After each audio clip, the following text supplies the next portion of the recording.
Grâce soit rendue à Dieu, qui nous fait toujours triompher en Christ, et qui répand par nous en tout lieu l'odeur de sa connaissance. Que le nom de l'Éternel soit loué. Que le nom de l'Éternel soit loué. Merci Seigneur, merci pour ta bonté. Merci Seigneur pour ta présence à nos côtés. Merci Père, que ton nom soit glorifié. À Dieu soit la gloire, à Dieu soit la gloire, que toute la gloire te revienne, ô Éternel notre Dieu. Amen, amen, amen, amen, amen, amen. Frères et sœurs dans le Seigneur, que le nom de l'Éternel soit loué, que le nom de l'Éternel soit glorifié. Je bénis l'Éternel pour ce moment qu'il a rendu disponible afin qu'ensemble nous puissions regarder une fois de plus à sa parole, afin de recevoir une instruction, une direction, afin d'être affermis dans notre marche en nouveauté de vie, dans notre marche en Christ, afin d'être édifiés, d'être consolés, d'être encouragés. Que le nom de Dieu, que le nom de l'Éternel, le Père du Christ, notre Seigneur, soit loué. Alors mes frères et sœurs, aujourd'hui nous aborderons un sujet d'une haute importance, tant nous le considérerons dans notre marche avec le Seigneur, tant nous considérons son importance, dans nos assemblées, dans l'Église, dans nos foyers, dans notre famille, dans nos relations les uns avec les autres, en tant que frères, en tant que sœurs, dans le Seigneur, un sujet d'une haute importance, tellement important que le monde lui-même, a considéré l'importance de ce principe, de cette recommandation, de cette valeur, de cette vertu, qui à bien des égards est abordée dans la parole de Dieu. À bien des égards est abordée dans la parole de Dieu, est abordée d'une manière ou d'une autre, d'une manière subtile, indirecte, mais un principe, une valeur, une vertu d'une grande importance aux yeux de Dieu. Nous allons le voir en regardant la parole de Dieu, nous regarderons comment Dieu met l'emphase sur ce principe, sur cette valeur, et comment le monde se l'est approprié afin de gagner en force, de gagner en efficacité. Nous verrons aussi l'opposé de cette vertu, de cette valeur que Dieu nous recommande de pratiquer et sur laquelle nous devons veiller dans nos assemblées, dans nos foyers, dans nos familles, dans l'Église.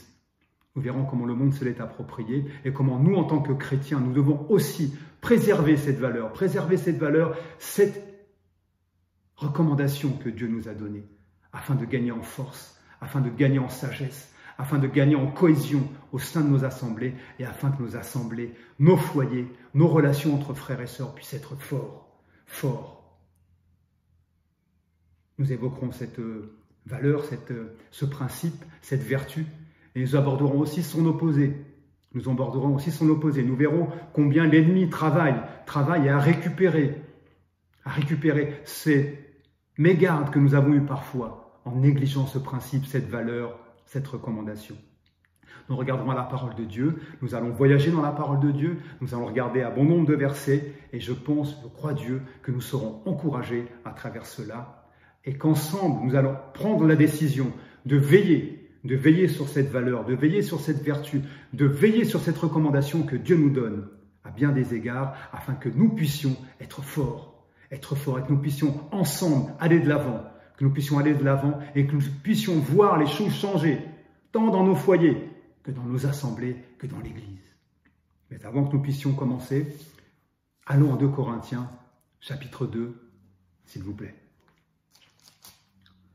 Nous allons voyager dans la parole de Dieu et nous verrons, avant que je ne puisse la nommer, combien il est important de veiller sur cette recommandation, sur cette valeur, sur cette vertu que Dieu aborde à bien des égards dans la parole de Dieu. Nous verrons combien il met l'emphase sur cette valeur en comparant l'Église du Dieu vivant au corps que Dieu nous a formé de la poussière de la terre.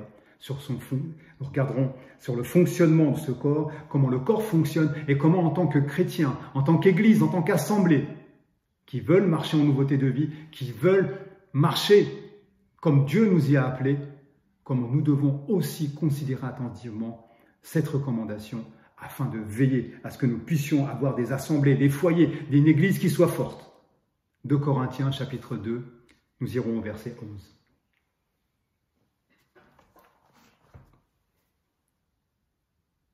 Il est dit, afin de ne pas laisser à Satan l'avantage sur nous, car nous n'ignorons pas ses desseins. Ne pas ignorer les desseins de l'ennemi de notre âme, le diable, Satan, est un devoir pour un chrétien. Parce que Dieu dit en Osée, chapitre 4, verset 6, que « Mon peuple est détruit parce qu'il lui manque quoi? La connaissance. » Nous devons être à l'affût. Nous devons être concernés. Nous devons être conscients du fait qu'une guerre a été déclarée. Cette guerre a été déclarée dans le ciel quand Satan s'est rebellé. C'est Satan s'est rebellé, qu'il a ensuite été jeté sur la terre, chassé du ciel, et qu'aujourd'hui il s'en prend à l'humanité tout entière, qui est désemparée. Nous voyons que le mal va grandissant, que ce monde court à sa perte. Tout est écrit, nous le savons, cela ne doit pas nous surprendre. Mais une chose que nous devons savoir, c'est que Dieu ne veut pas que nous soyons ignorants concernant les desseins, les projets de Satan. Les projets qu'il a contre toi, contre moi, contre nos foyers, contre nos assemblées, contre l'Église du Dieu vivant.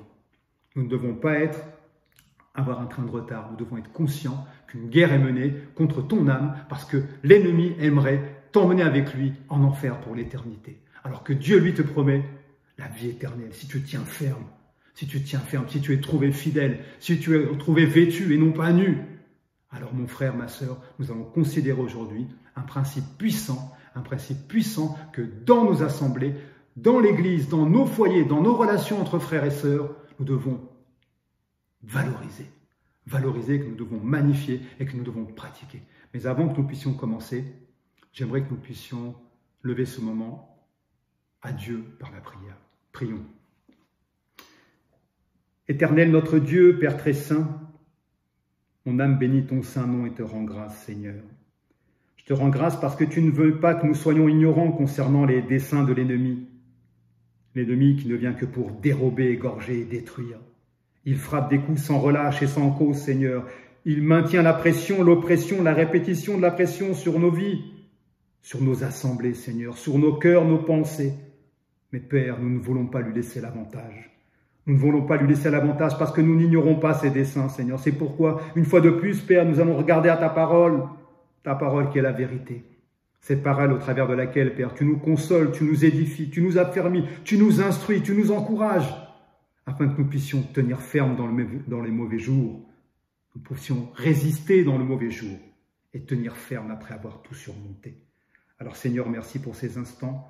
Merci pour nos cœurs que tu disposes, Père, afin que nous puissions considérer attentivement ce principe, cette valeur, cette vertu que tu abordes dans ta parole et que nous devons, Père, privilégier dans nos relations entre frères et sœurs, dans l'Église, dans les assemblées, dans nos foyers, afin que nous ayons des églises, des assemblées, des foyers forts, Seigneur.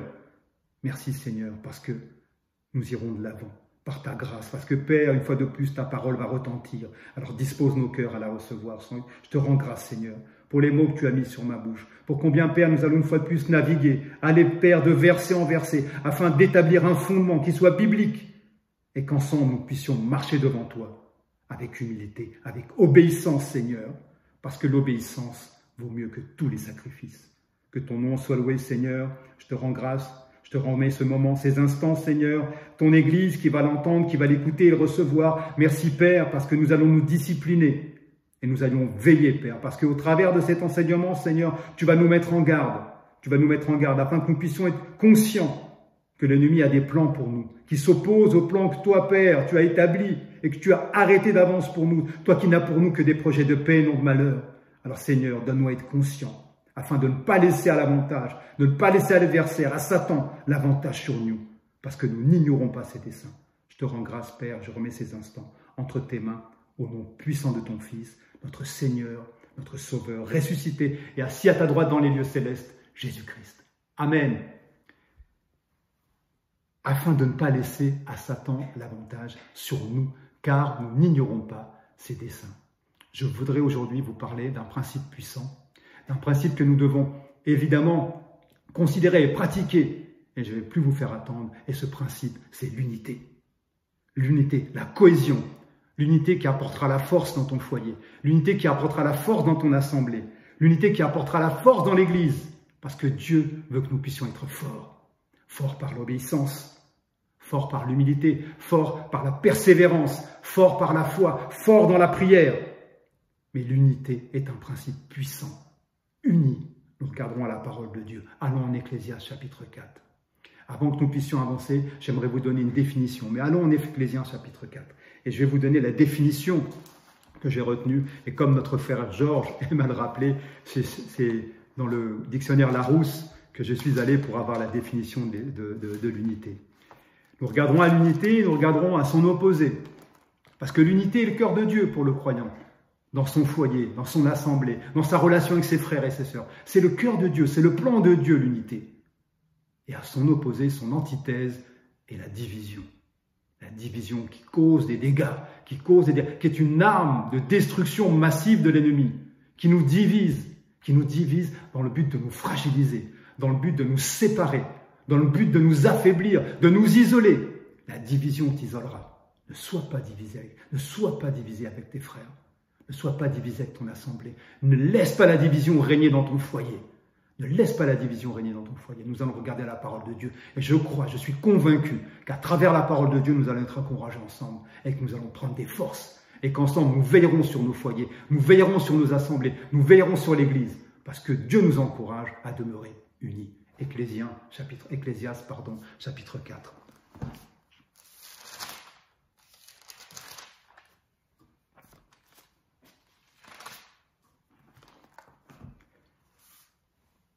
La définition de l'unité, selon le dictionnaire Larousse, je vais vous la donner, vous pouvez noter. La définition de l'unité, c'est le caractère de ce qui est considéré comme formant un tout, le caractère de ce qui est considéré comme formant un tout, un ensemble, et dont les diverses parties constituent un ensemble indivisible. Quelle beauté, quelle merveille!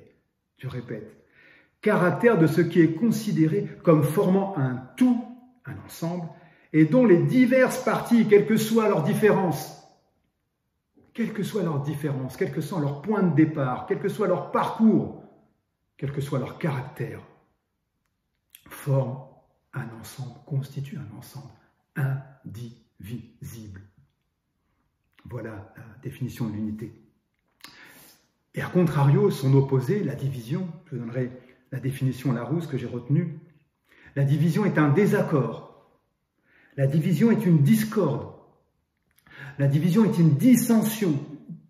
La division est une opposition d'intérêt et de sentiments entre plusieurs personnes. Voilà. Entre plusieurs personnes. Et le synonyme de la division, c'est la séparation. Voilà le plan de Satan.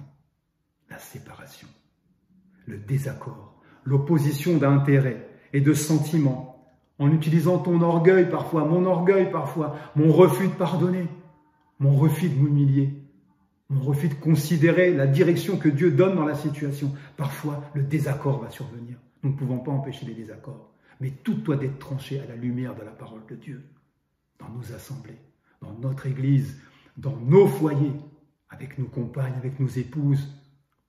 Nous devons veiller à l'unité et ne pas laisser le désaccord, la discorde, la dissension, l'opposition d'intérêts ou de sentiments s'infiltrer au milieu de nous et nous diviser. Parce que là, c'est le plan de l'ennemi, le plan de Satan, qui vise à nous affaiblir à travers la division, qui vise à nous fragiliser, à nous isoler au travers de la division. Mais béni soit Dieu, parce que nous verrons aujourd'hui combien Dieu nous encourage à demeurer unis, et combien il y a une force dans l'unité, et combien ce caractère de ce qui est considéré comme formant un tout et dont les diverses parties, quelle que soit leur culture, quelles que soient leurs origines, quel que soit leur point de départ, quel que soit le péché que vous avez laissé à la croix, constituent un ensemble indivisible. Béni soit Dieu. Allons en Ecclésiaste, chapitre 4, verset 9. Beaucoup d'entre nous connaissent ce verset, mais j'aimerais mettre l'emphase aujourd'hui sur ce thème que nous avons choisi, qui est l'unité. Ecclésiaste, chapitre 4, verset 9. 2 valent mieux que 1. 2 hommes peuvent-ils marcher ensemble sans s'être mis d'accord, sans s'être accordés au préalable? Non. 2 unis valent mieux que quoi? Qu'un. Parce qu'ils retirent un bon salaire de leur travail. Car s'ils tombent, l'un relèvera son compagnon. Car s'il tombe, l'un relèvera son compagnon. Mais malheur à celui qui est seul et qui tombe sans avoir un second, avec lequel il est uni, avec lequel il est en harmonie pour le relever. De même, verset 11, si deux couchent ensemble, ils auront chaud. Mais celui qui est seul, comment aura-t-il chaud? Verset 12. Et si quelqu'un est plus fort qu'un seul, les deux ensemble, d'un commun accord, unis, feront quoi? Ils pourront lui résister. Et la corde à 3 fils ne rompt pas facilement. L'unité. L'unité. 2 valent mieux qu'un. En Galates, chapitre 6, verset 10, il est dit « Ainsi donc, pendant que nous en avons l'occasion, pratiquons le bien envers tous. » Ainsi donc, pendant que nous en avons l'occasion, pratiquons le bien envers tous. Et surtout, envers qui? Les frères en la foi. Tu te dois d'être un soutien pour ton frère. Tu dois être un soutien pour ta sœur. Tu dois être un soutien pour celui qui te conduit dans le Seigneur, pour celui qui a mis sa tête en avant, qui a décidé de servir le Seigneur, qui est un conducteur dans l'Église, un berger, un pasteur. Tu dois le soutenir, tu dois être uni avec ton frère. Ne laisse jamais la division régner, parce que Dieu ne prend pas plaisir à la division. Nous allons le voir dans la parole de Dieu. Mais 2 valent mieux qu'un. Quand nous sommes unis, nous serons plus forts. C'est l'unité. 2 valent mieux qu'un, c'est l'unité. Allons en Jean chapitre 10, s'il vous plaît. 2 valent mieux qu'un, c'est l'unité. Et si quelqu'un est plus fort qu'un seul, les deux peuvent lui résister. Et la corde à 3 fils ne rompt pas comment? Facilement. Nous devons veiller. Veiller à ne pas laisser l'adversaire, l'ennemi de nos âmes, Satan, le diable, s'infiltrer dans nos assemblées, s'infiltrer dans l'église, s'infiltrer dans ton foyer et causer des dégâts parce que son but est de dérober, d'égorger et de détruire. Il cherchera à détruire la cohésion, détruire l'unité, détruire l'amour que tu as pour ton frère, pour ta sœur, pour ta compagne, pour ton épouse, pour ton époux. Mon frère, ma sœur, veille sur l'unité. Nous avons le devoir de veiller sur l'unité. Caïn répondit avec ironie après avoir assassiné son frère Abel. « Suis-je le gardien de mon frère ?» Quand Dieu lui demanda « Mais où se trouve ton frère ?» Caïn, mais qu'est devenu Abel? Où se trouve Abel? Et Caïn, le premier meurtrier sur la surface de la terre, lui répondit avec ironie, parce qu'il savait que effectivement il était le gardien de son frère. Il lui répondit, suis-je le gardien de mon frère? Mon frère, ma sœur, sois le gardien de ton frère. Veille à l'unité dans ta relation avec ton frère. Veille à l'unité dans ta relation, dans ton foyer avec ta compagne, avec ton épouse. Veille à ce que l'unité puisse régner dans l'Église, à ce qu'il n'y ait pas de désaccord ou d'opposition d'intérêts, d'opposition de sentiments. Parce que quand la division s'infiltre, l'ennemi causera des dégâts. Jean chapitre 10. En Jean chapitre 8, avant que nous puissions aller en Jean chapitre 10, Jésus-Christ a fait une déclaration puissante, forte de sens, dont nous devons nous inspirer.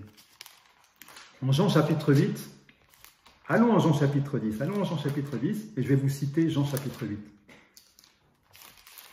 En Jean chapitre 8, verset 29, vous pouvez le noter, Jésus-Christ va faire une déclaration puissante. Il va dire, celui qui m'a envoyé est avec moi.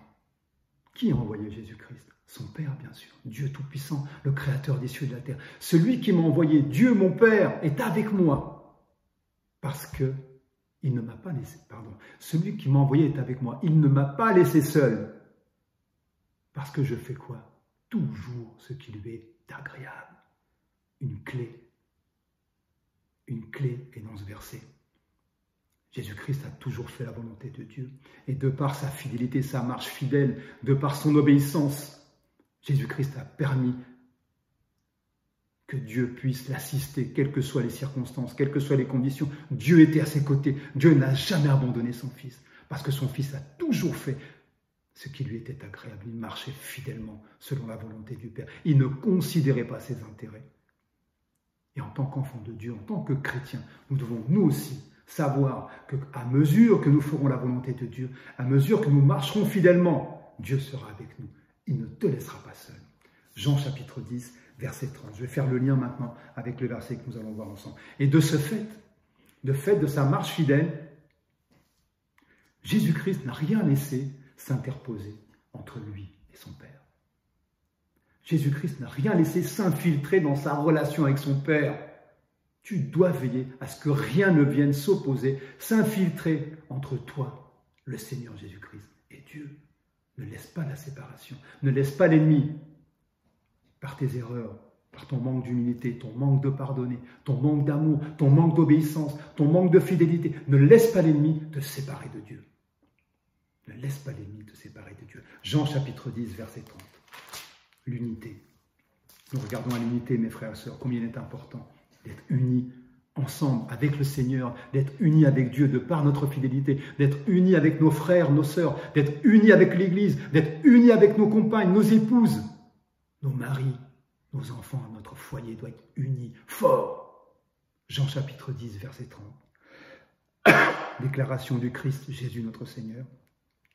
Moi et le Père, nous sommes un, indivisibles. Et je reviens à la formule de Larousse concernant la définition de l'unité, caractère de ce qui est considéré comme formant un tout et dont les diverses parties concourent ou constituent un ensemble indivisible.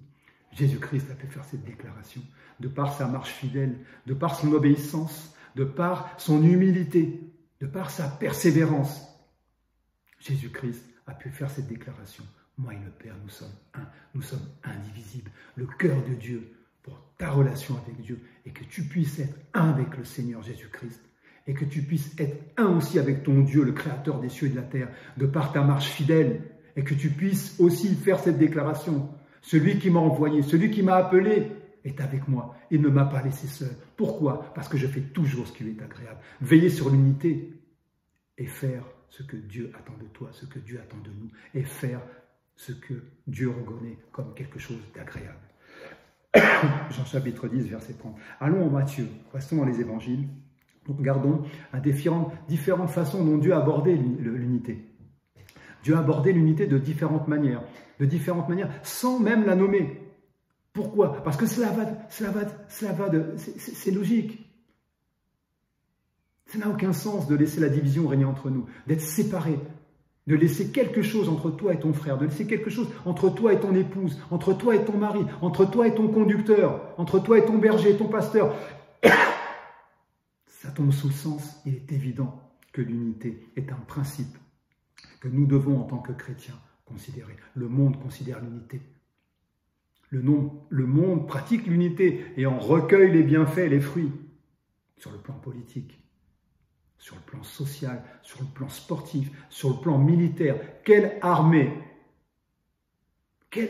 pourrait se lancer dans une guerre, dans une opposition, dans une confrontation avec une armée ennemie si elle n'est pas unie? Ce n'est même pas la peine d'aller au combat. Il vaut mieux que cette armée reste dans cette caserne et ne sorte pas au combat. Comment pouvons-nous penser que nous pourrions aller au combat, que nous pourrions aller au contact parce que Dieu nous appelle? Dieu nous appelle à être des soutiens, à être les gardiens de nos frères. Mais Dieu aussi nous appelle à combattre. Et il nous dit que les armes avec lesquelles nous combattons ne sont pas charnelles, mais elles sont comment? Puissantes par la vertu de Dieu pour renverser quoi? Des forteresses. Nous n'avons pas à lutter contre la chair et le sang. Ce n'est pas ce que je suis en train de dire. Dieu nous demande d'être forts par l'unité, d'être forts. Le monde est fort. Les armées sont puissantes. Des clubs sportifs, des équipes sportives sont fortes de par l'unité. Des nations sont fortes de par l'unité. Combien un dirigeant je prends l'exemple aujourd'hui, des guerres sont en cours entre la Russie et l'Ukraine. Je crois que le score de M. Poutine au cours de la dernière élection était d'à peu près 70 à 80%. Il a le soutien de sa nation, il a le soutien de ses citoyens. Et dans cette guerre qui est menée, il sait qu'il a le soutien de son armée. Ils sont tous unis. Derrière qui? Derrière un chef. Soyons unis derrière le Seigneur. Soyons unis ensemble, d'un commun accord, derrière le Christ, notre Seigneur, notre Sauveur. Soyons unis. Soyons unis entre frères et sœurs. Soyons unis dans nos foyers. Soyons unis avec nos conducteurs. Et soutenons-les dans leur œuvre parce qu'ils ont mis leur vie entre parenthèses pour servir le Christ, notre Seigneur, et pour nous parler de Dieu, pour nous évangéliser, nous encourager et nous rappeler ce que Dieu attend de nous. Moi et le Père, nous sommes un. Le monde considère l'unité et en recueille les fruits et les bienfaits. Allons en Matthieu chapitre 19, s'il vous plaît. Nous regardons toujours à l'unité et ensuite nous allons ensuite aller dans dans un passage des Écritures qui est très enrichissant au regard de l'unité. Et Dieu fait une comparaison. Je pense que certains d'entre vous savent où je veux en venir, mais Dieu fait une comparaison entre le fonctionnement du corps, l'unité dans le corps humain, et la façon dont nous aussi, en tant qu'Église, nous devons fonctionner avec unité. Matthieu, chapitre 19. Un merveilleux verset. Moi et le Père, nous sommes un, Jean 10, 30. Un, indivisible, inséparable. Rien ne pouvait se mettre entre le Christ et son Père. Rien ne doit se mettre entre toi et ta femme. Rien ne doit se mettre entre toi et ton mari. Rien ne doit se mettre entre toi et tes frères, tes sœurs. Sois le gardien de ton frère. Veille à ce que l'unité puisse régner dans ton foyer. Veille à ce que l'unité puisse régner dans ton assemblée. Et là, et de là, nous serons forts et nous pourrons renverser les forteresses, remporter des victoires pour la gloire de Dieu. Matthieu chapitre 19. Verset 18.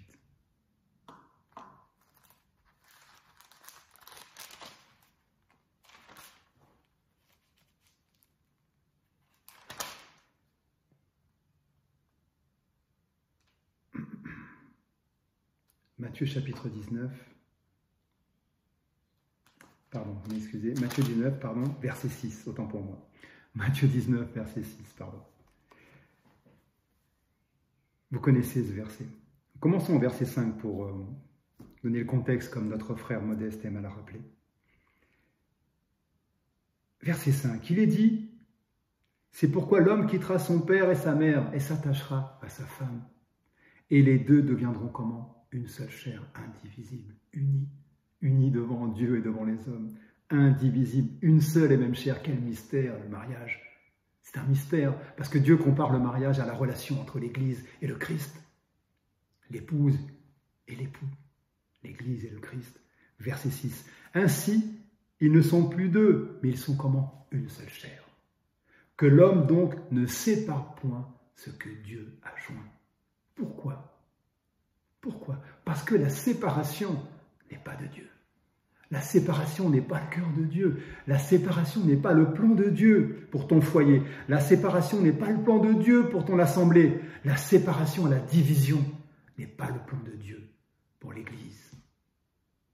Et je rappelle que Dieu, dans la parole de Dieu, compare la relation du mari et de sa femme qui formeront une seule et même chair à la relation que l'Église doit avoir avec le Christ. Indivisible, unis. Nous devons être unis avec le Seigneur, unis par notre fidélité, unis par notre obéissance, unis par notre humilité, unis par notre persévérance. Et nous devons veiller, sur l'unité. L'unité est le plan de Dieu pour nous. Le plan de l'ennemi, qui ne cherchera qu'à nous détruire, est la division. Alors que l'homme donc ne sépare point ce que Dieu a fait quoi? A joint, a uni. Dieu nous a rassemblés, nous avons tâtonné, nous avons erré d'église en église. Nous étions dans le monde, perdus sans Dieu, sans espérance. Mais un jour, Dieu nous a appelés des ténèbres à son admirable lumière. Pas pour que nous soyons séparés, pas pour que je regarde à tes défauts, pas pour que tu regardes à mes défauts, pas pour que je regarde à ton passé, pas pour que tu regardes à mon passé, mais pour qu'ensemble nous regardions à ce que Dieu a fait, la transformation qu'il a opérée dans ma vie, la transformation qu'il a opérée dans ta vie, et qu'ensemble nous puissions être unis. Parce que nul ne doit séparer ce que Dieu a fait quoi? A joint. Nous devons être unis, frères et sœurs, unis avec nos conducteurs, unis dans nos assemblées, une fois de plus, unis dans nos foyers. L'unité est donc le cœur de Dieu, son plan au regard de notre relation. C'est là. L'unité est le cœur de Dieu et le plan au regard de notre relation en tant qu'Église avec l'époux, puisque nous sommes l'épouse, et le Christ qui est l'époux. L'unité doit régner dans nos assemblées, dans nos églises, dans nos foyers. Allons en 1 Corinthiens chapitre 12.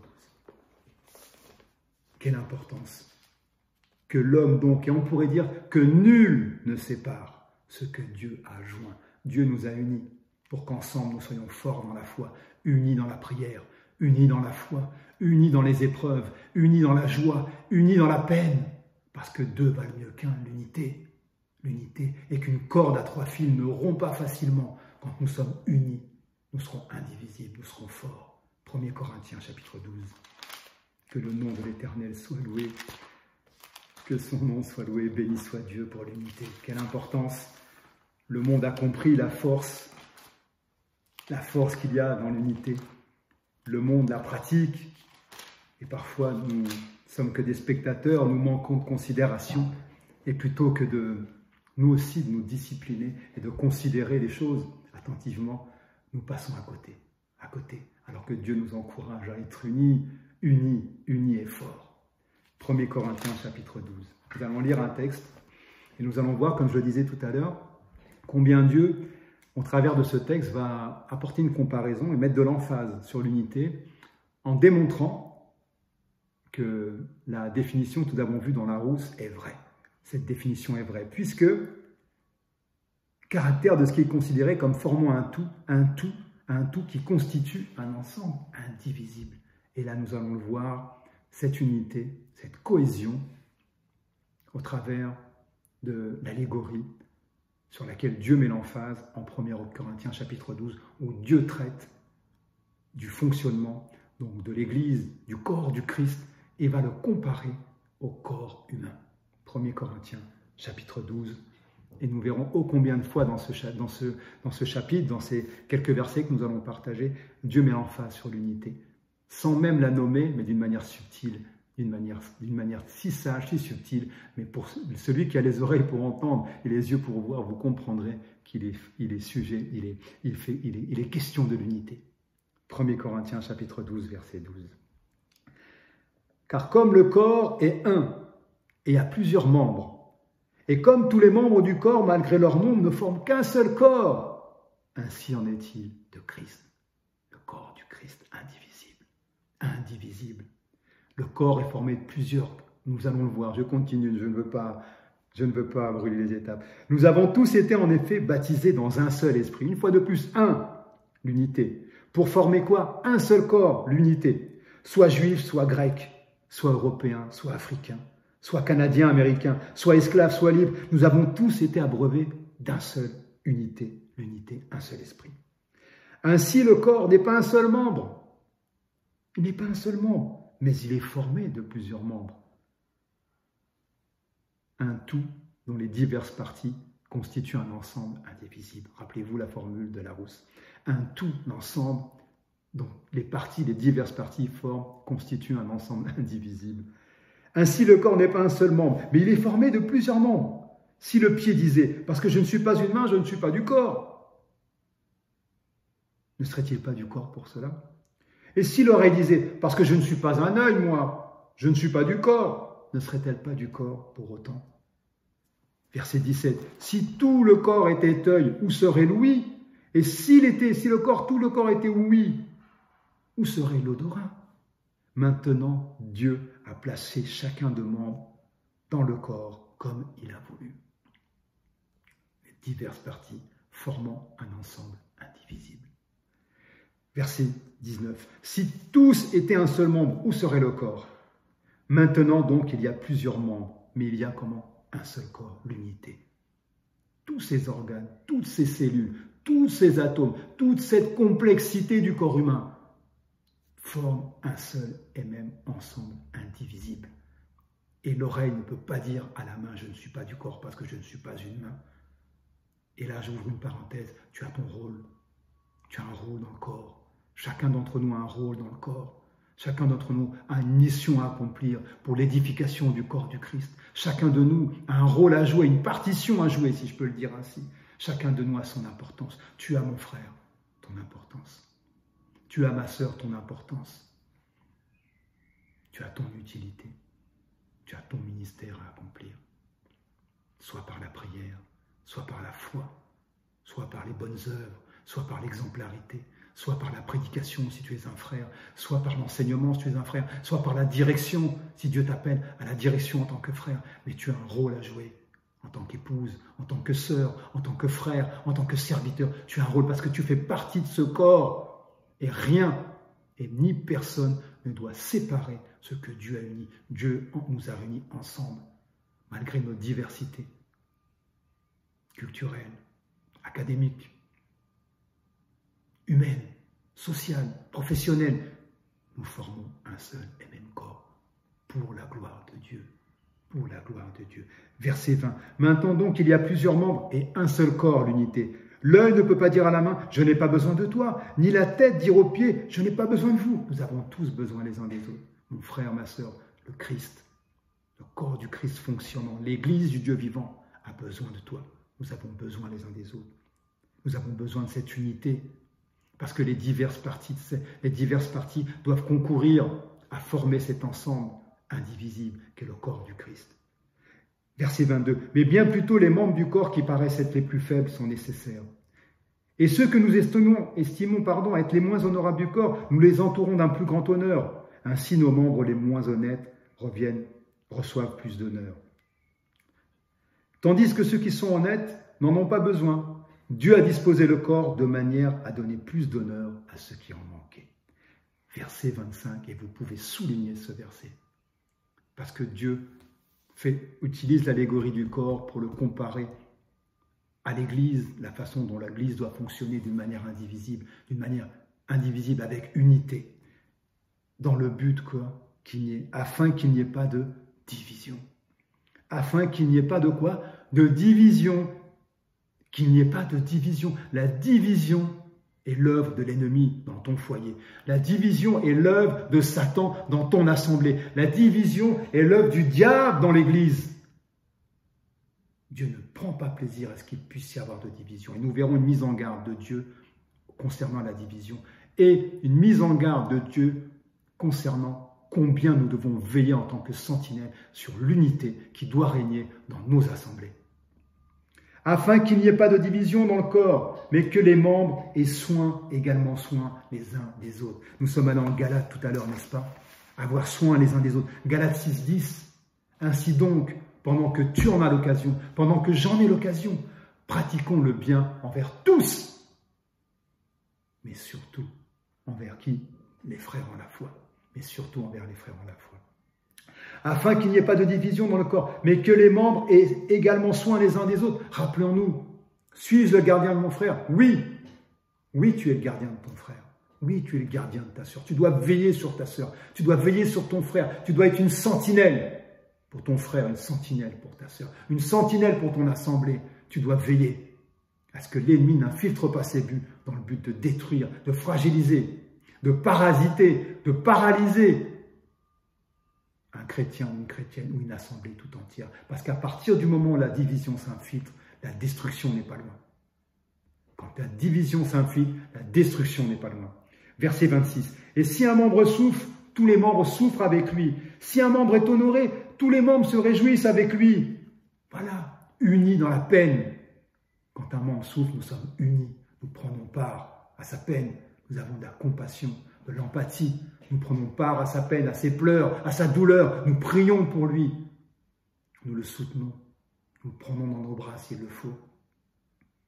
Nous lui disons une parole de réconfort, une parole de sagesse, une parole de connaissance si Dieu nous l'inspire. Mais nous pouvons la consoler en lui rappelant que Dieu l'aime et que dans cette situation, elle n'est pas seule parce que Dieu l'a mise à part, l'a appelée, Dieu l'a aimée et Dieu en a fait son enfant. Donc, mon frère, ma sœur, tu es le gardien de ton frère. Tu dois veiller à l'unité, mais tu dois aussi avoir soin. Nous devons avoir soin, les uns des autres, je nous inclus. Nous devons avoir soin les uns des autres. Parce que, ainsi donc, pendant que nous en avons l'occasion, pratiquons le bien envers tous et surtout envers les frères en la foi. Envers les frères en la foi, envers nos sœurs, nos frères précieux aux yeux de Dieu, qui ont de la valeur aux yeux de Dieu, qui sont salés, qui ont de la saveur, qui n'ont pas perdu leur saveur, qui se disciplinent, qui se soumettent à la parole de Dieu. Que leur cœur, que leur vie soit bénie, que le nom de l'Éternel soit béni pour cette direction qu'il nous est donnée, avoir soin les uns des autres. Que Dieu soit loué. Verset 27. Vous êtes le corps du Christ et vous êtes ses membres, chacun pour sa part. Le corps est indivisible, diverses parties formant un ensemble et qui constituent un ensemble indivisible. Diverses parties, quelle que soit leur nature, quel que soit, une fois de plus, leur cursus scolaire, leur cursus académique, professionnel, peu importe, leur origine. Nous sommes tous membres du corps du Christ et nous devons veiller à l'unité dans le corps du Christ. Que vos cœurs soient bénis. Allons en Romains chapitre 15, s'il vous plaît. Nous avons vu ensemble Nous avons vu ensemble comment Dieu met l'emphase sur le fonctionnement du corps du Christ, comment chaque membre est utile, chaque membre a une utilité et combien nous devons prendre soin les uns des autres, combien chaque membre a son utilité, mais que l'ensemble de ces membres, de ces organes, de ces cellules, de tout ce qui compose la complexité du corps humain, forme un seul et même corps qui est indivisible. Il doit en être de même dans nos assemblées. Romains chapitre 15, verset 5. Encore un encouragement à demeurer unis et avoir les mêmes sentiments, être d'un même cœur, d'une même pensée, en tant qu'Église, en tant qu'assemblée, dans nos foyers. Romains 15, verset 5. Que le Dieu de la persévérance et de la consolation vous donne d'avoir quoi? Les mêmes sentiments. Les mêmes sentiments les uns envers les autres, selon quoi? Jésus-Christ. Les mêmes sentiments. Rappelez-vous la définition de la division. Quelle était la définition de la division? L'opposition d'intérêts ou de sentiments entre plusieurs personnes. Et qu'est-ce que Dieu nous recommande? Pour contrer la division, nous devons avoir quoi? Les mêmes sentiments. Les mêmes sentiments, être d'un même cœur, d'une même pensée. Verset 6, afin que dans le but que, parce que afin définit le but, afin que tous ensemble, unis, l'unité, tous ensemble, d'une même bouche, une fois de plus l'unité. Vous voyez comment Dieu aborde l'unité d'une manière subtile, d'une manière tellement sage. Que le nom de l'Éternel soit loué. Afin que tous ensemble, d'une seule bouche, vous glorifiez le Dieu et Père de notre Seigneur Jésus-Christ. J'ai ma bouche, tu as ta bouche, nous avons tous notre bouche. Mais Dieu nous encourage à être d'un même sentiment et à glorifier le Seigneur. Comment? Toi de ton côté? Non. Moi de mon côté? Non. Tous ensemble, chacun isolé dans notre coin, isolé, parce qu'il m'a dit ci, je ne lui ai pas pardonné ça, parce qu'il est comme ci, parce qu'il est de telle origine, parce que voilà, il n'a pas fait ci, il n'a pas tel diplôme. Non, tu ne dois pas juger ton frère. Juger celui pour qui le Christ a donné sa vie. Tu ne dois pas juger ta sœur. Mais nous devons être ensemble, avoir les mêmes sentiments les uns envers les autres, afin qu'ensemble, dans le but que la louange revienne à Dieu, que la louange et la gloire puissent revenir. Verset 6, afin que tous ensemble, l'unité d'une seule bouche, nous puissions glorifier Dieu, le Père de notre Seigneur, Jésus-Christ.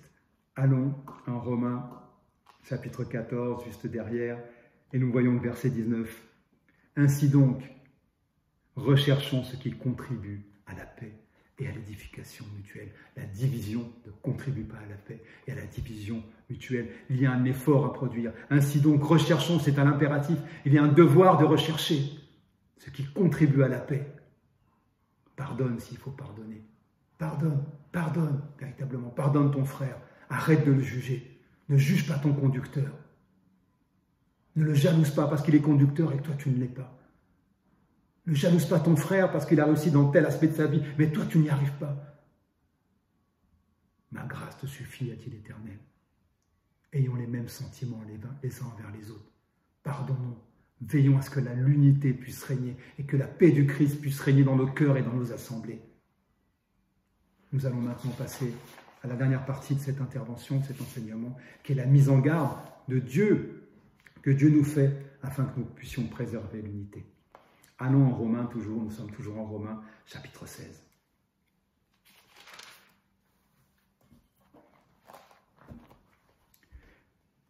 Et nous voyons d'entrée de jeu, nous allons voir tout de suite ce verset qui est une véritable mise en garde pour nous les chrétiens.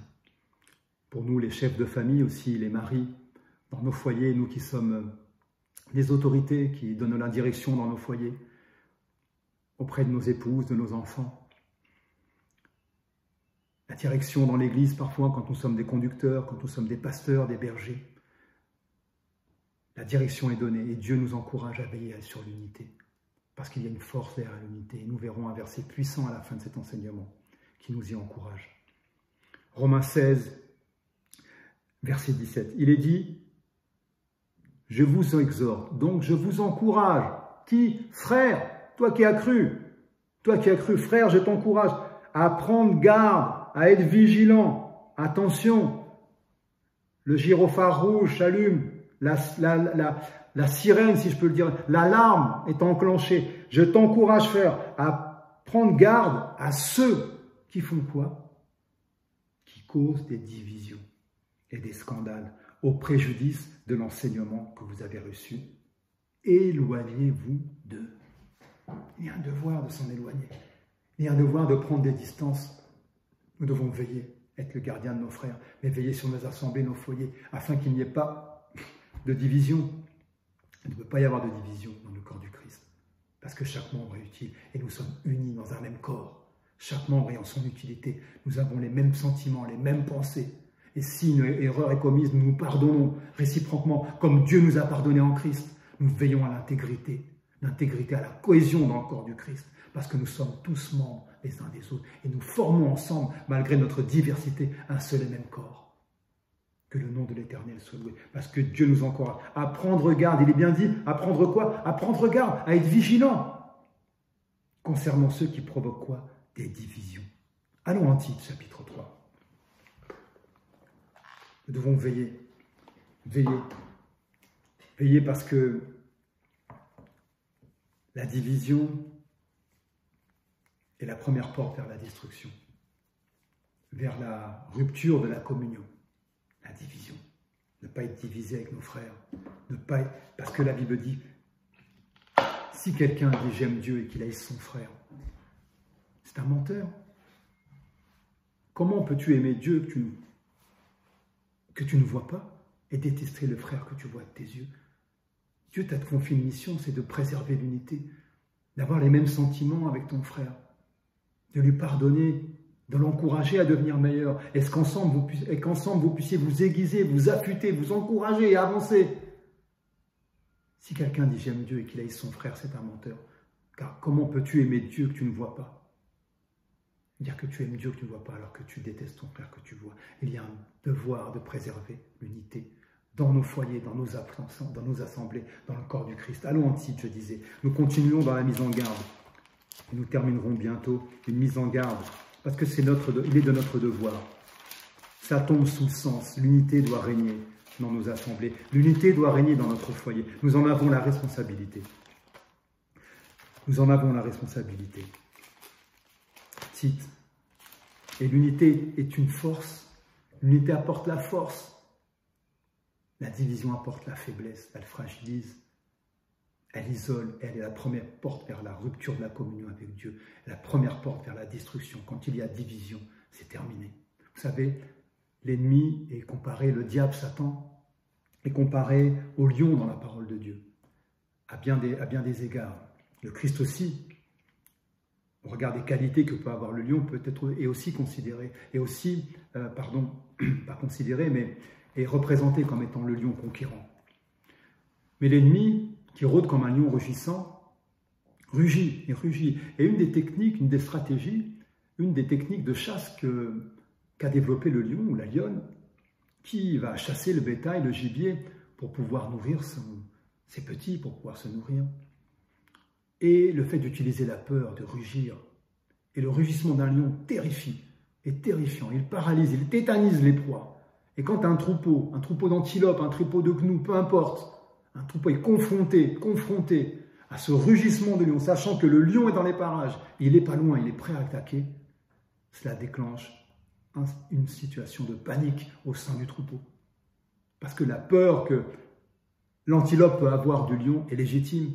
Et quand le lion est à proximité, l'antilope sait que le lion qui est déterminé et qui doit se nourrir et nourrir ses petits, va attaquer. Et qu'est-ce qui se passe très souvent, malheureusement? C'est qu'une antilope va quitter.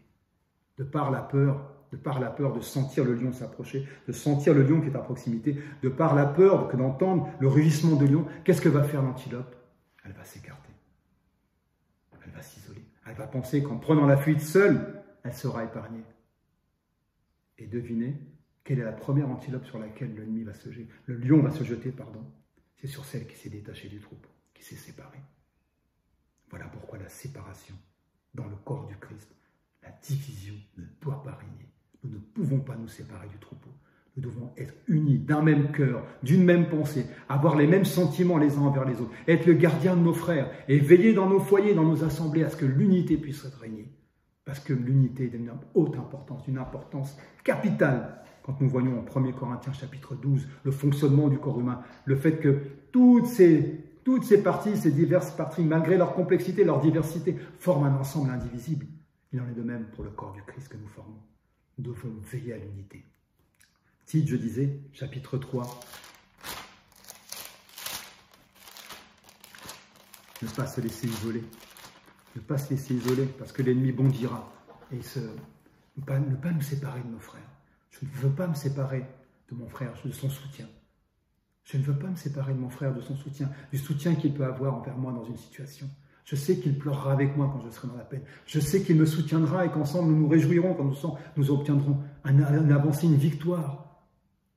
Une victoire dans ma vie, dans ma marche en Christ. Quand j'aurai pu grandir, quand je verrai l'Église croître et grandir, non pas en nombre, mais en qualité, en capacité, en humilité, en sagesse, en obéissance. Voilà ce que Dieu nous demande. Non pas la quantité, mais la qualité.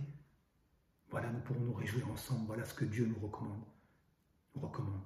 En Tite, chapitre 3, verset 8.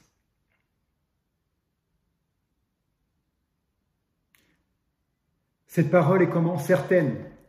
Et je veux que tu affirmes ces choses, afin que ceux qui ont cru en Dieu s'appliquent à pratiquer de bonnes œuvres. Voilà ce qui est bon et utile aux hommes.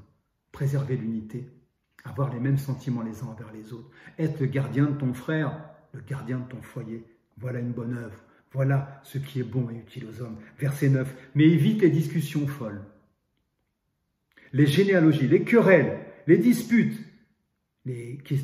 relatives à la loi, et même les disputes, les querelles dans leur généralité, car elles sont inutiles et vaines. Et où est-ce qu'elles mènent? Verset 10. Éloigne de toi, après un premier et un second avertissement, celui qui provoque quoi? Des divisions. La division. La division n'honore pas Dieu. La division n'est pas le plan de Dieu pour nos vies. La division n'est pas le plan de Dieu pour nos foyers. La division n'est pas le plan de Dieu pour nos assemblées. Nous ne pouvons pas être dans une opposition d'intérêt ou dans une opposition de sentiments. Nous ne pouvons pas rester sur un sentiment de frustration pour une erreur qui a pu être commise, pour une parole qui a pu être dite. Nous sommes tous humains et charnels. Nous avons tous notre côté charnel et nous ne sommes pas parfaits, loin de là. Mais nous aspirons à la perfection. Nous aspirons à la perfection. Alors éloigne de toi, mon frère. Après un premier et un second avertissement, celui qui provoque des divisions. Éloigne la division et ceux qui provoquent la division. Nous devons préserver l'intégrité du corps du Christ, du corps indivisible du Christ. C'est notre devoir. Il est de notre devoir. Nous sommes toujours dans cette mise en garde. 1 Corinthiens chapitre 3. Combien aujourd'hui nous pouvons voir l'importance que Dieu donne à l'unité. L'importance que Dieu donne à l'unité. 1 Corinthiens chapitre 3, verset 2. Il est dit, « Je vous ai donné du lait, non de la nourriture solide, car vous ne pouviez pas la supporter. Et vous ne le pouvez pas même à présent, parce que vous êtes encore charnel. Et pourquoi vous êtes charnel? En effet, puisqu'il y a parmi vous quoi? De la jalousie et des disputes. N'êtes-vous pas charnel et ne marchez-vous pas selon l'homme? Verset 4. Quand l'un dit, moi je suis de Paul, et moi d'Apollos, n'êtes-vous pas des hommes? Vous voyez, il y avait une division dans l'Église. Paul a dû la traiter. Et a rappelé à ces hommes qu'ils ne devaient pas réagir d'une manière charnelle, mais demeurer spirituels. Et regarder à l'importance qu'il y avait que de demeurer unis en tant qu'Église, et ne pas laisser l'adversaire nous séparer, nous isoler, nous détruire. Parce que premièrement, il nous sépare. Quand il nous a séparés, il nous détruit. Dérober, égorger, détruire. Jean 10, 10. Et qu'est-ce qui a amené la division? La dispute, les querelles, les jalousies. Il enseigne, j'enseigne pas. Il dirige, je ne dirige pas. Il m'a appelé à prier, j'ai pas été appelé à prier. Lui a été appelé à prier. J'ai pas pu donner mon témoignage. Et puis l'autre fois, je l'ai appelé, il m'a pas répondu. Non mais attendez. Nous devons soutenir nos conducteurs, soutenir nos frères, être le gardien de nos frères, un soutien imparable, un bouclier pour ton frère, un bouclier pour ta sœur, un bouclier pour ton épouse, un bouclier pour ton époux. Nous devons préserver la vie de ceux pour lesquels le Christ a donné sa vie, nos frères, nos sœurs en Christ. L'unité. Une armée ne peut pas aller à la guerre si elle n'est pas unie, si elle n'est pas galvanisée par la cohésion, s'il n'y a pas à sa tête un coach, je dirais pas un coach, pardon, un général, un colonel, qui amène cette armée à regarder dans la même direction, à avoir les mêmes sentiments dans le but d'aller au combat et de gagner. Cette armée-là, elle sera invincible. Si elle est indivisible, si elle est cohérente, si elle est unie, elle sera indivisible. Soyons unis. Soyons unis, mes frères, mes sœurs. Philippiens chapitre 2. Philippiens chapitre 2. Je rends grâce à Dieu pour cette lumière qu'il a mis sur l'importance de demeurer unis. En préparant cet enseignement, vraiment, et il y a tant de chapitres, en fin de compte, finalement, qui traitent de ce sujet, que cet enseignement aura pu durer des heures, finalement. Cette prédication aura pu durer des heures. Mais j'ai essayé de synthétiser, et surtout que Dieu puisse toucher vos cœurs, pour que vous puissiez comprendre combien il est important de demeurer unis. Parce que deux valent mieux qu'un. Et une corde à 3 fils ne rompt pas facilement. Ne rompt pas facilement. Philippiens chapitre 2, verset 1. Si donc il y a quelque consolation en Christ, s'il y a quelque soulagement dans la charité, s'il y a quelque unité d'esprit, s'il y a quelque compassion et quelque miséricorde, l'apôtre Paul va dire, rendez ma joie comment? Parfaite, ayant quoi? Un même sentiment, un même amour, une même âme, une même quoi? Pensée. Rappelez-vous, c'est poussé par le Saint-Esprit que des hommes ont parlé de la part de Dieu. Ici, l'apôtre Paul met l'emphase sur l'importance d'un même sentiment, d'une même pensée, sur l'importance que Dieu donne à cette unité que nous devons avoir entre nous. Est-ce que cela peut produire dans le cœur de Dieu une joie qui est comment? Parfaite. Parce que Paul, poussé par le Saint-Esprit, a fait cette déclaration. Verset 2, rendez ma joie comment? Parfaite. Et ici, il met en lumière le sens, je ne dirais pas le sentiment parce que Dieu est esprit, mais ce que cela peut produire dans le cœur de Dieu. Dieu qui est esprit, bien sûr, mais comment Dieu prend plaisir à ce que nous puissions être unis. Unis dans la peine, unis face aux défis, unis dans la prière, unis dans le jeûne, unis dans l'amour, d'un même cœur, d'une même pensée, d'un même sentiment, unis dans les défis, unis dans la victoire. Dieu veut que nous puissions être unis. Philippiens, toujours, chapitre 3, verset 15. Il nous reste 2 versets à voir et nous clôturerons. Philippiens, chapitre 3, verset 15. Nous tous donc qui sommes comment? Nous qui avons cru. Nous tous donc qui sommes comment? Parfaits. Et ici le terme, c'est mature. Nous tous qui sommes arrivés à un certain degré de maturité dans la connaissance de Dieu et dans la mise en pratique des choses de Dieu, de la volonté de Dieu. Nous tous donc qui sommes parfaits, qui formons ce corps, nous tous qui sommes ces diverses parties et qui concourent à former un corps indivisible, un ensemble indivisible, nous tous donc ayons cette même quoi, pensée. Et si vous êtes en quelque sorte d'un autre avis, Dieu vous éclairera là-dessus. Verset 16. Seulement, par contre, au point où nous sommes parvenus, marchons comment? D'un même pas. Que le nom de l'Éternel soit loué, que Dieu soit béni. Marchons comment? D'un même pas. D'un même pas, dans le même sentier, la même cadence. Nous soutenons les uns les autres. Et si l'un est affaibli, l'autre le soutient. Si l'un tombe, l'autre le relève. Nous marchons d'un même pas. D'un même pas. Dans quelle direction? Direction du ciel. Parce que Dieu nous a fait une promesse. Tenons ferme, soyons d'un même cœur, d'une même pensée, marchons d'un même pas, soyons unis. La cohésion, l'unité rend le cœur donne de la joie, une joie parfaite au cœur de Dieu. Marchons d'un même pas. Voilà l'encouragement de Dieu. Une fois de plus, Dieu nous démontre l'importance de l'unité sans même la nommer, avec beaucoup de sagesse, avec beaucoup de subtilité. Matthieu 18, avant-dernier verset, Matthieu 18, s'il vous plaît. Marchons d'un même pas. Quelle vérité, quelle beauté, quelle grâce, Seigneur, merci. Merci, Seigneur, pour ta parole inégalable, incommensurable. Quelle beauté, marchons d'un même pas. Et je vais vous montrer un des bienfaits de l'unité. L'unité face aux défis, face aux besoins, face à la maladie, face à la perte d'un être cher, face à la peine, face à la joie. L'unité, être uni, être le gardien de ton frère, marchons d'un même pas, ayant un même sentiment, une même pensée, ne permettant pas à l'ennemi de s'infiltrer, de nous isoler, de nous détruire, parce que nous n'ignorons pas ses desseins. Et nous ne voulons pas lui laisser l'avantage, afin de ne pas laisser, 2 Corinthiens chapitre 2, verset 11, afin de ne pas laisser à l'adversaire, l'ennemi, le diable, l'avantage. Nous ne voulons pas lui laisser l'avantage. Laisser la division régner, s'infiltrer, s'installer, donne l'avantage à l'ennemi, qui en profitera pour nous fragiliser, nous parasiter, nous isoler et nous détruire. Allons en Matthieu chapitre 18. Que le nom de Dieu soit loué, le Dieu d'Abraham, le Dieu d'Isaac et de Jacob.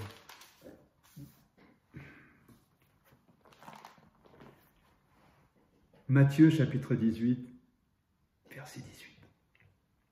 Je vous le dis en vérité, tout ce que vous lirez sur cette terre, sur la terre, sera lié dans le ciel. Et tout ce que vous délirez sur la terre sera délié dans le ciel. Verset 19, pardon. Je vous dis encore, et je vous rappelle. Je vous dis encore, je vous rappelle. Que, 2 points. Si 2 d'entre vous s'accordent sur la terre pour demander une chose quelconque, elle leur sera accordée par mon Père qui est dans le ciel. Si 2 d'entre vous, unis d'un même cœur, d'un même sentiment, d'une même pensée, qui marchent d'un même pas, qui veillent les uns sur les autres, et qui ne permettent pas la division de s'installer, si vous demandez quelque chose, si vous vous accordez, et ici, le mot qui a traduit accorder en français, est le mot grec symphonia. Symphonia, pardon, le mot latin symphonia, qui veut dire, qui a traduit symphonie, une harmonie. Parce que l'unité apporte la symphonie, elle est harmonieuse. L'unité est forte, l'unité apporte la force. Et quand nous sommes unis, parce que 2 valent mieux qu'un, et qu'une corde à 3 fils ne rompt pas facilement, nous ne laisserons pas l'avantage à l'ennemi. Et Dieu qui est dans le ciel, si nous nous mettons d'accord, nous accordera ce que nous lui avons demandé. Quand nous nous accordons, nous sommes d'un même cœur, d'une même pensée. Car là où 2 ou 3 sont assemblés en mon nom, je suis au milieu d'eux. Comment pouvons-nous espérer que le Christ puisse être au milieu de nous si nous ne sommes pas unis? Si nous ne sommes pas unis d'un même cœur, d'une même pensée. Si moi je regarde dans une direction, mon frère dans l'autre direction, et ma sœur regarde de l'autre côté. Si nous ne sommes pas véritablement unis dans l'amour, dans la prière, dans la foi, dans les jeûnes, si nous ne nous soutenons pas les uns les autres, s'il n'y a pas de soutien entre nous, comment pouvons-nous espérer, imaginer ou penser que le Christ puisse demeurer là où il n'y a pas d'unité? Ce n'est même pas la peine d'y penser. Nous avons un devoir, c'est un devoir de veiller sur l'intégrité de nos foyers, de nos assemblées et de l'Église en veillant sur l'unité. Dernier verset, je terminerai. Psaume chapitre 68. Un puissant verset qui vient s'ajouter à ces recommandations, à ces mises en garde et à cette direction qui est donnée par Dieu au regard de l'unité, l'importance de l'unité. Psaume chapitre 68. Nous ne pouvons pas être forts si nous sommes divisés. Impossible. Impossible. Si nous sommes séparés les uns des autres, si nous refusons de pardonner, si nous laissons des choses se mettre entre nous, nous séparer, nous isoler, si quelque chose pèse sur nos cœurs et que nous ne faisons pas l'effort de l'ôter de nos cœurs, cette amertume, peut-être ce problème de compréhension, cette erreur qui a pu être commise, si nous n'avons pas un dialogue franc, honnête, sincère. Parce que la Bible dit que le soleil ne se couche point sur ta colère et ne pêche point. Nous devons demeurer unis avec nos frères, avec nos sœurs, avec nos conducteurs, dans nos assemblées, unis dans nos foyers. L'unité apporte la force. Psaume chapitre 68. Et nous regarderons à la partie A du verset. Que Dieu bénisse vos cœurs. Ton Dieu, mon frère, ma sœur, ton Dieu, mon Dieu, notre Dieu, le Père du Christ, Jésus notre Sauveur, ton Dieu recommande, ton Dieu suggère, ton Dieu encourage. Non, ton Dieu ordonne que tu sois puissant, puissant par l'humilité, puissant par la prière, puissant dans les jeûnes, puissant dans la joie, puissant dans la peine, que tu sois puissant comment? Non pas physiquement. Il n'est pas question ici de soulever des barres de fonte ou d'être fort, un puissant boxeur.